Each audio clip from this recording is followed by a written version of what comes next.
ओम शांति। आज 3 सितंबर 2023 अव्यक्त बाप दादा के रिवाइज कोर्स के 25 नवंबर 1995 के महावाक्य हैं। परमत पर चिंतन और पर दर्शन से मुक्त बनो और पर उपकार करो।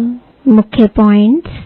पहला, बाप दादा बोले जिससे आपका कोई कनेक्शन नहीं है, सिर्फ दिलचस्प समाचार है। आप कर कुछ नहीं सकते, सिर्फ सुन लिया तो वह समाचार बुद्धि में तो गया, टाइम वेस्ट तो हुआ या नहीं। और बाप की श्रीमत में परमत मिक्स कर दी, क्योंकि बाप की आज्ञा है सुनते हुए नहीं सुनो। दूसरा, बाप दादा ने कहा जिस व्यक्ति का समाचार सुना उसके प्रति दृष्टि में व संकल्प में भी घृणा भाव बिल्कुल नहीं हो। इतनी पावर आप में है तो यह सुनना नहीं हुआ, उसका कल्याण करना हुआ।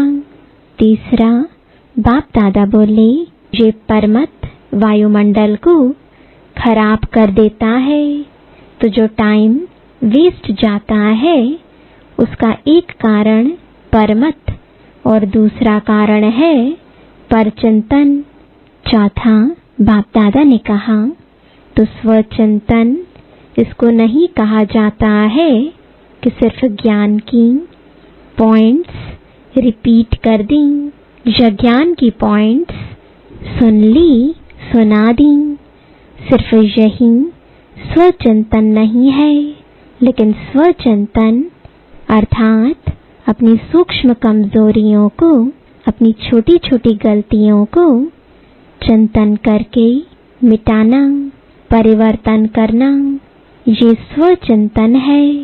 पांचवा, बाप दादा बोले जब रिजल्ट निकलेगी तो रिजल्ट में यह नहीं देखा जाएगा कि इसने ज्ञान का मनन अच्छा किया या सेवा में ज्ञान को अच्छा यूज किया।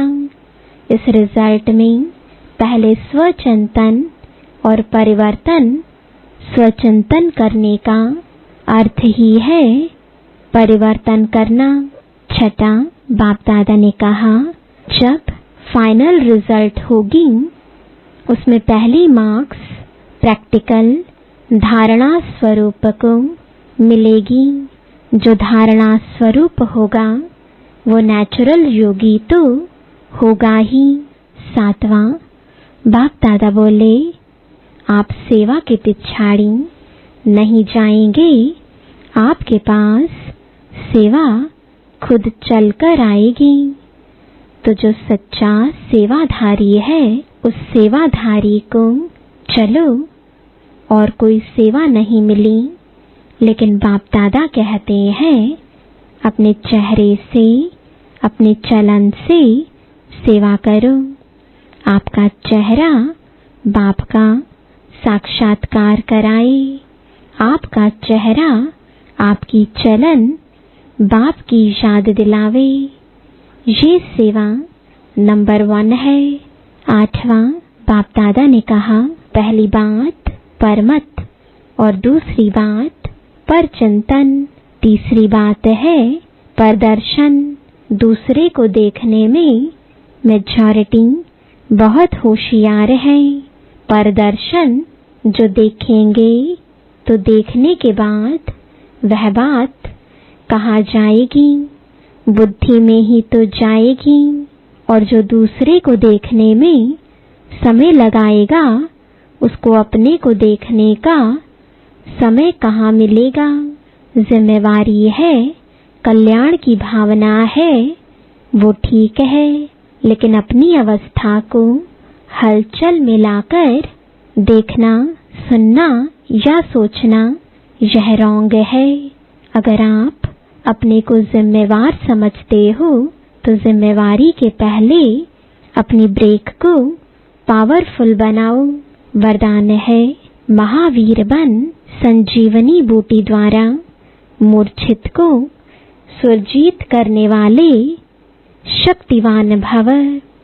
जैसे सूर्य स्वयं शक्तिशाली है तो चारों ओर अपनी शक्ति से प्रकाश फैलाता है, ऐसे शक्तिवान बन अनेकों को संजीवनी बूटी देकर मूर्छित को सुरजीत बनाने की सेवा करते रहो। तब कहेंगे महावीर सदा स्मृति रखो कि हमें विजयी रहना है और सबको विजयी बनाना है। विजयी बनने का साधन है बिजी रहना। स्व कल्याण अथवा विश्व कल्याण के कार्य में बिजी रहो तो विघ्न विनाशक वायुमंडल बनता जाएगा। स्लोगन है दिल सदा एक दिलाराम में लगी रहे, यही सच्ची तपस्या है। ओम शांति।